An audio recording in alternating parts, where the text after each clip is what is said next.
Welcome miners to another video. Today I want to talk to you about power cables, what kind of type we use in the mining business and what kind of watts can they handle. Let's check the intro and find out.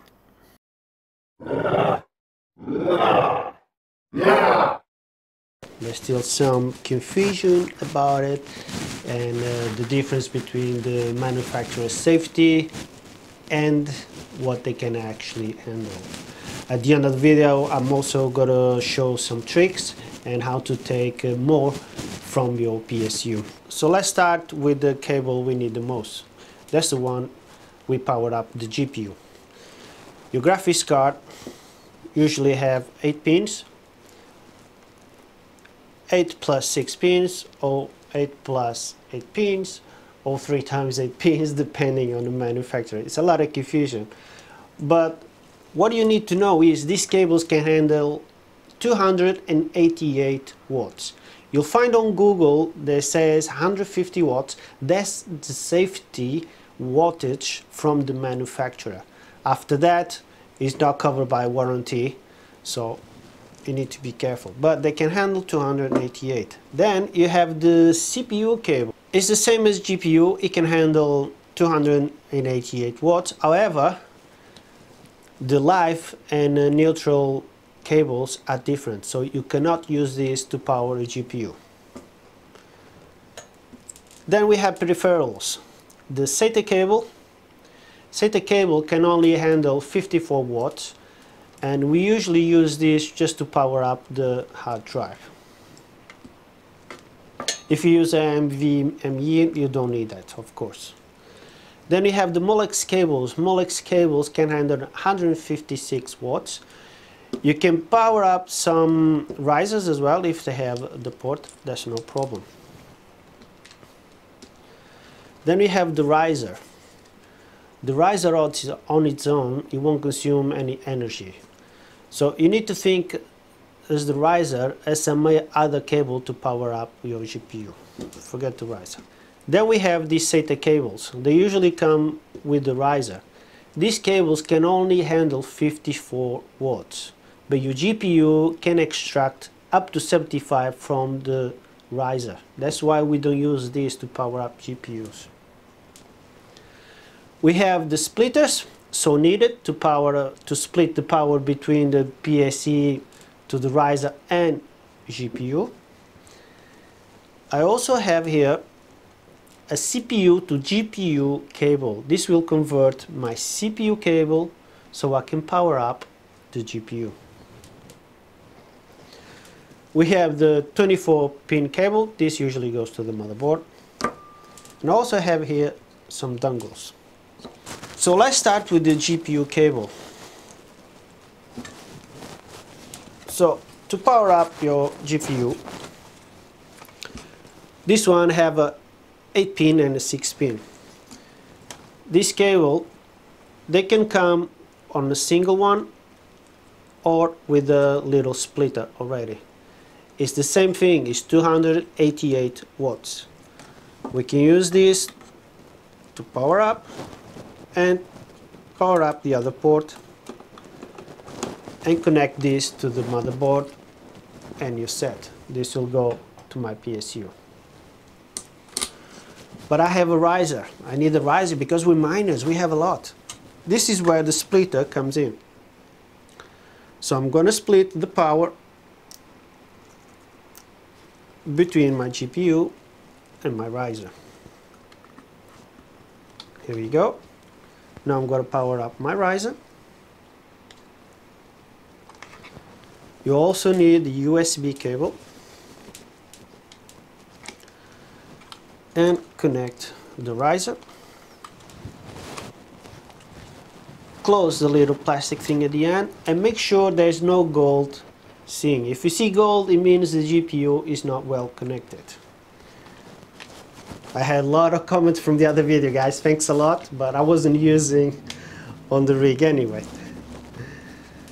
Now if your cable is short, you can use another splitter, that's no problem.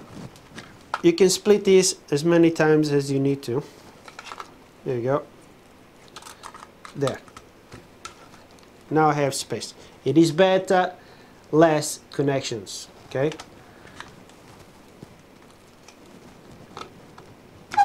One thing important is, once you have everything connected, after a couple hours running, check the temperature on the junction.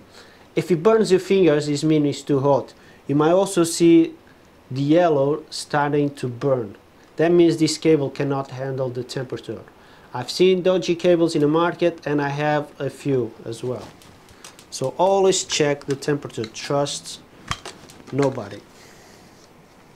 Now usually the PSUs, for example, this one have 5 entries. It means I can power 5 GPUs. The problem is, it only brings 3 PSE cables and 2 CPU cables, which I don't need. I don't have 2 processors.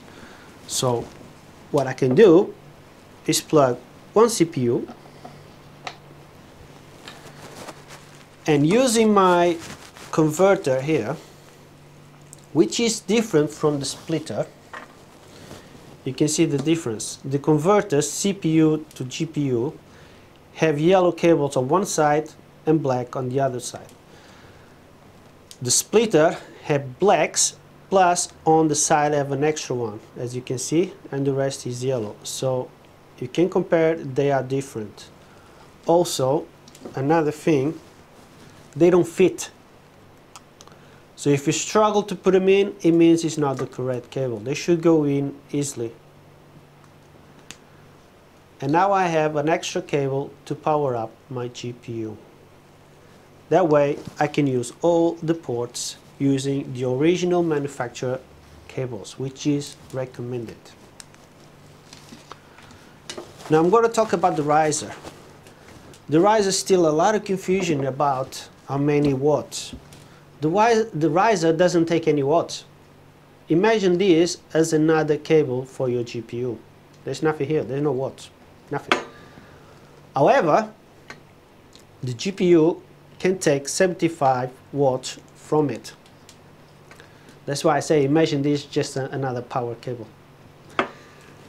So if your GPU is high power, it will definitely take 75 watts from here.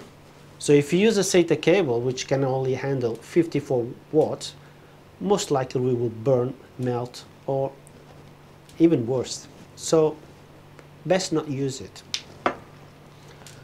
Of course you have GPUs like NVIDIA 1660 that they only use like 70 watts.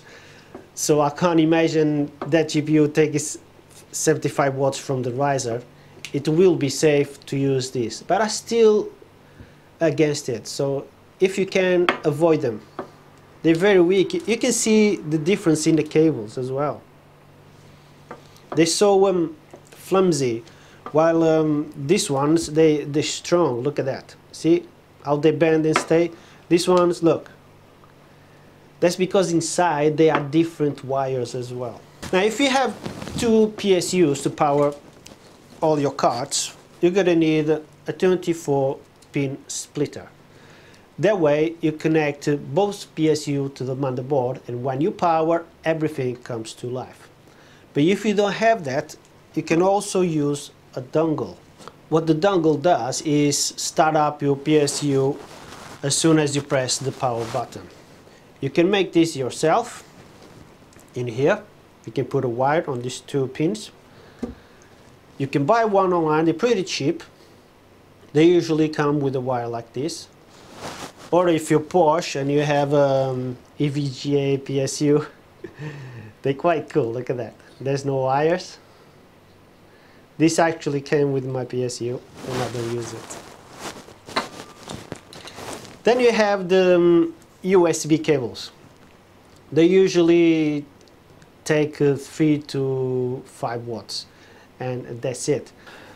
So on your motherboard, especially ASRock H110, everything is very tight and there's virtually no space between them. And they're gonna be like this.